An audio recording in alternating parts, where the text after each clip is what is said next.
You can roughly locate any community in the world, somewhere along a scale running all the way from democracy to despotism.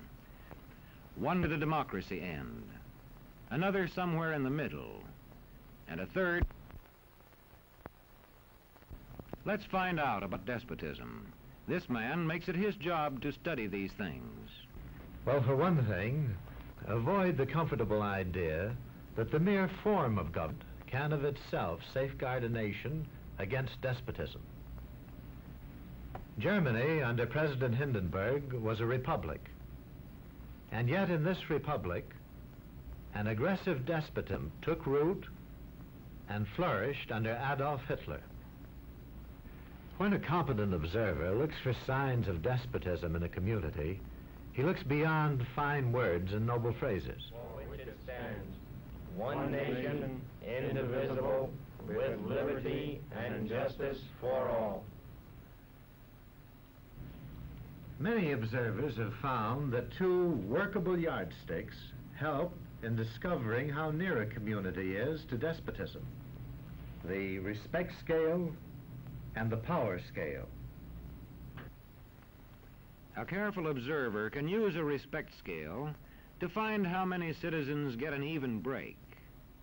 As a community moves towards despotism, respect is restricted to fewer people. A community is low on a respect scale if common courtesy is withheld from large groups of people on account of their political attitudes. If people are rude to others because they think their wealth and position gives them that right, or because they don't like a man's race or his religion.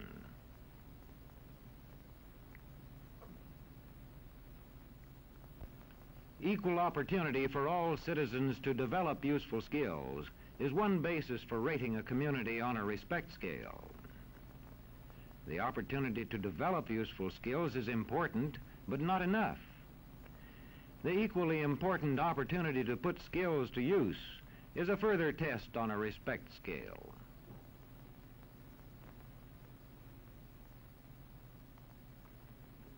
A power scale is another important yardstick of despotism. It gauges the citizens' share in making the community's decisions.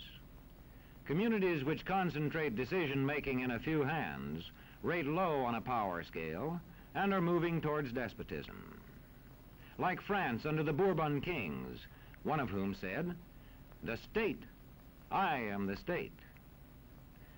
Today, democracy can ebb away in communities whose citizens allow power to become concentrated in the hands of bosses.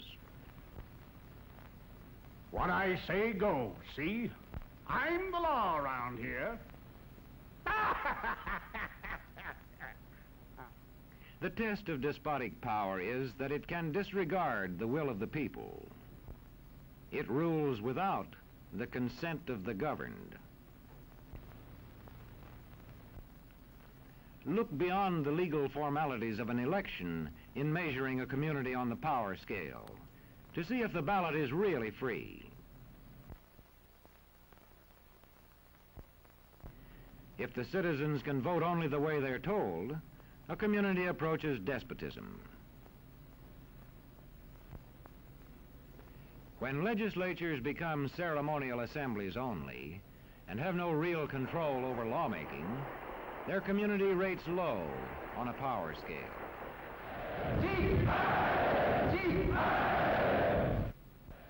In a downright despotism, opposition is dangerous, whether the despotism is official or whether it is unofficial.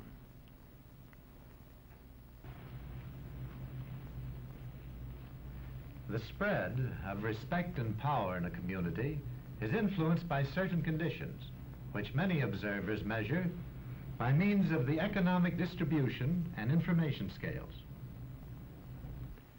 If a community's economic distribution becomes slanted, its middle-income groups grow smaller, and despotism stands a better chance to gain a foothold. Where land is privately owned, one sign of a poorly balanced economy is the concentration of land ownership in the hands of a very small number of people. When farmers lose their farms, they lose their independence. This one can stay on, but not as his own boss anymore. To the extent that this condition exists throughout a nation, the likelihood of despotism is increased. In communities which depend almost entirely on a single industry, such as a factory or mine, maintaining economic balance is a challenging problem.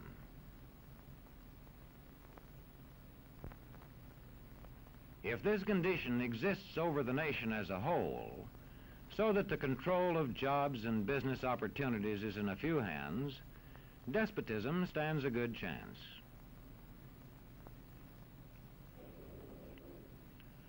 Another sign of a poorly balanced economy is a taxation system that presses heaviest on those least able to pay. A larger part of a small income is spent on necessities such as food. Sales taxes on such necessities hit the small income harder. In the days of the salt tax, feudal despotisms were partly sustained by this and other effects.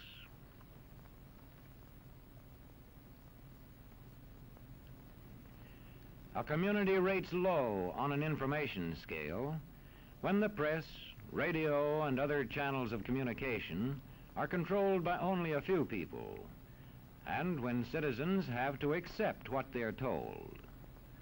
In communities of this kind, despotism stands a good chance. See how a community trains its teachers. Bear this in mind. Young people cannot be trusted to form their own opinions. This business about open-mindedness is nonsense. It's a waste of time trying to teach students to think for themselves. It's our job to tell them. And when teachers put such training into practice, despotism stands a good chance. These children are being taught to accept uncritically whatever they're told. Questions are not encouraged. How can you ask such a question? Have you got a textbook? Yes, ma'am. Does it say here that our law courts are always just? Yes, ma'am. Then how dare you question the fact? Sit down. And so we aren't surprised when... But it must be true. I saw it in this book right here. And if books and newspapers and the radio are efficiently controlled, the people will read and accept exactly what the few in control want them to. Government censorship is one form of control. A newspaper which breaks a government censorship rule can be suspended. It is also possible for newspapers and other forms of communication to be controlled by private interests. I thought I told you to kill that story. It'll cost us a lot of advertising. If that story goes out, I quit. All right.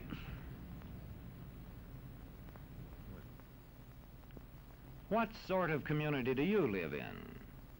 Where would you place it on a democracy-despotism scale? To find out, you can rate it on a respect scale and a power scale. And to find out what way it is likely to go in the future, you can rate it on economic distribution and information scales. The lower your community rates on economic distribution and information scales, the lower it is likely to rate on respect and power scales, and thus to approach despotism.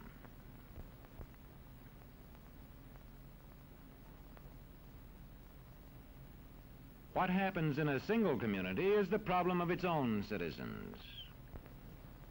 But it is also the problem of us all, because as communities go, so goes the nation.